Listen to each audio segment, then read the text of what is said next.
वर्षा, जी। ये कपड़े कितनी देर पड़े रहेंगे यहाँ पर?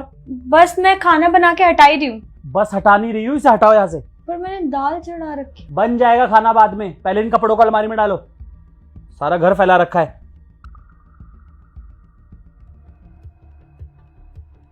इधर नहीं महारानी, इसे उठाओ, कमरे में ले जाओ, वहां पर रख के आओ।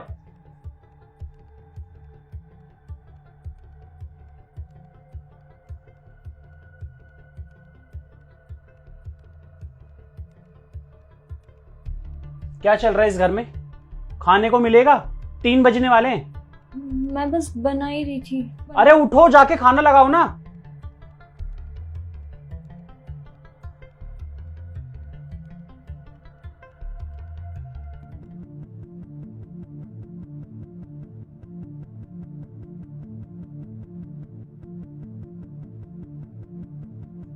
ये क्या कर रही है तुम? सोने जा रही हूँ। सोना बाद में, पैर दबा दो पहले, पैर दर्द हो रहे मेरे। ठीक है।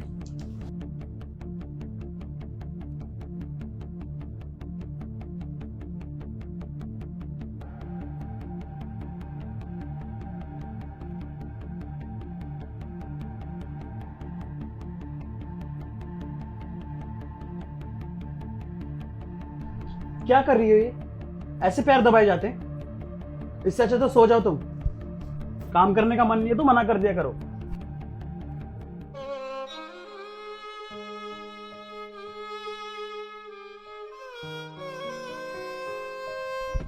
वर्षा, जी, ये लो आपका ऑफिस बैग। अरे बैग को गोली मारो यार, बेल्ट कहाँ है मेरी? बेल्ट आपकी गेट के पीछे ही तो है। तो बता कह रही हो, लाके दो। जी।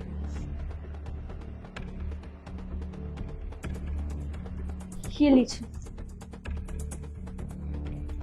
खड़े खड़े मेरा मुंह क्या देख रही हो? जाकर लंच पैक करो ना। हाँ, अभी करती हूँ।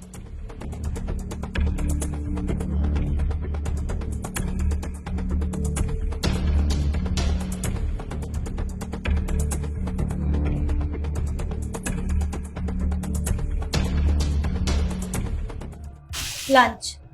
मुझे क्या पकड़ा रही हो? इसमें रखो ना। हाँ।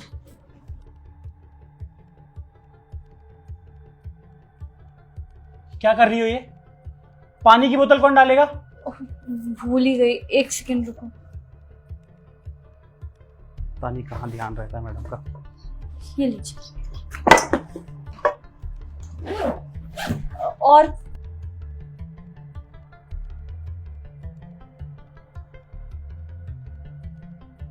चलो अपने लिए ब्रेकफास्ट बना लेती हूँ।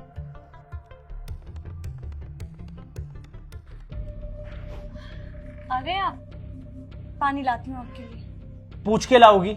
लेकर आओ। सारी चीज बताकर करनी पड़ेगी मैडम को।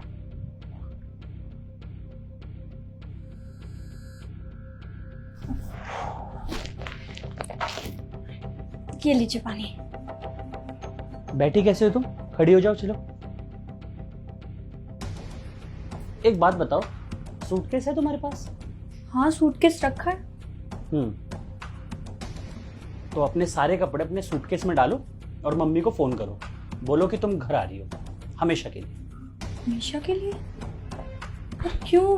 मुझसे कोई गलती हुई है क्या? मैंने कुछ गलत कर दिया? अरे नहीं नहीं मैडम, आपसे कैसे गलती हो सकती है? गलती का ठेका तो हमने ले रखा है। गलती हमसे हुई है, आपसे नहीं। आप मम्मी को बोलो कि मम्मी मेरे हस्बैंड मुझे रखना नहीं चाहते, तो मैं अपना सामान लेकर हमेशा के लिए आपके पास आ रही हूँ। डाइवोर्स के पेपर में भेज दूंगा। पर क्यों? आप ऐसा क्यों बोल रहे हैं? मुझसे अगर कोई गलती हुई है मुझे माफ कर दीजिए। आज के बाद मैं ऐसा कभी नहीं करूंगी। I am really sorry. पर मुझे पता है मैं थोड़ी मूर्खता कर देती हूँ, पर आज के बाद मैं ध्यान रखूंगी। प्लीज आप मुझे माफ कर दीजिए। वर्षा, क्या हो गया है तुम्हें? पत्नी हो मेरी, कठपुतली थोड़ी हो। जो बोल रहा हूं वो मान रही हो। कल से देख रहा हूं, मैं जैसा जैसा बोलता हूं वैसा वैसा करती हो। ऐसा क्यों कर रही हो तुम? वो मेरी माँ ने तो मुझे यही सिखाया है कि जो पति बोले वैसे ही करना है, उनकी सारी आज्ञा का पालन करना है, और तभी तुम एक अच्छी पत्नी बन पाओगी। देखो, हो सकता है तुम्हारी मम्मी बहुत अच्छी वाइफ रही हो और उनके जमाने में ये सब चलता रहता हो, पर आज के जमाने में ना सिर्फ बीवी नहीं, एक दोस्त चाहिए। हम सफर चाहिए, एक साथी चाहिए हर एक इंसान को। और जरूरी नहीं है ना कि मैं जो बात बोलूं वो सही हो। मुझे डिफेंड तो करा करो, रोका तो करो। मैं तुम पे कितनी ज्यादती किए जा रहा हूं कल से, और तुम सहती जा रही हो सिर्फ इसलिए कि तुम मेरी वाइफ हो। पति होने का मतलब ये नहीं होता कि मैं तुम पे पूरा हक जताऊं, मेरा जो मन करे वो करूं। तुम भी इंसान हो और तुम्हें पूरा हक है अपने लिए आवाज उठाने का। आइंदा कभी इस तरीके से हरकतें करूं ना तो खिंचा के एक चाटा मार देना। नहीं नहीं, ऐसा मैं कभी नहीं करूंगी। पर हाँ, आपने जो बोला है वो मैं कर सकती हूँ। अगर मुझे थोड़ा ज्यादा लगेगा तो मैं आपको बोल दिया करूंगी। सच में लगता है तुम्हारी मम्मी ने कुछ ज्यादा ही सीधा बनाया तुम्हें। कोई नहीं, मैं सिखा दूंगा। पर दुनिया ऐसे सीधे लोगों से नहीं चलती, थोड़ा टेढ़ा होना पड़ता है। और वैसे भी हम दोनों हस्बैंड वाइफ नहीं, दोस्त भी हैं। कभी मेरे से कोई गलती हो तो मुझे साफ साफ बता देना, और तुमसे कोई गलती हो मुझे ऐसा नहीं लगता। अब भूख लगी है, कुछ खाने को मिलेगा? हाँ, मैं तो भूल ही गई, मैं खाना लगा के लाती हूँ। रुक, फिर से इधर आओ, बैठो। फिर से वही हरकतें शुरू। आज खाना तुम नहीं, मैं लगाऊंगा तुम्हारे लिए। अपनी खूबसूरत बीवी को अपने हाथों से खाना खिलाऊंगा।